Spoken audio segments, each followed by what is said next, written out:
an interesting question that I asked myself a long time ago, and it seems elementary, but I asked myself, Eli, why do you eat?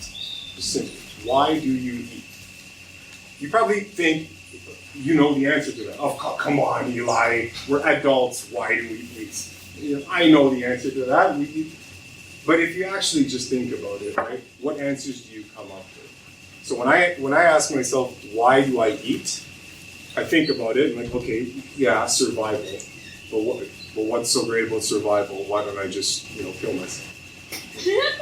So you keep going down that line of thought.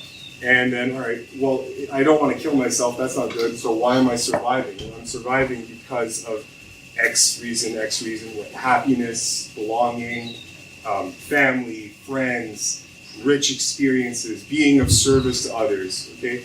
You come up with this laundry list of things that eating serves, but none of those things had anything to do with taste sensations in my mouth, right? None of them. It's a totally separate thing.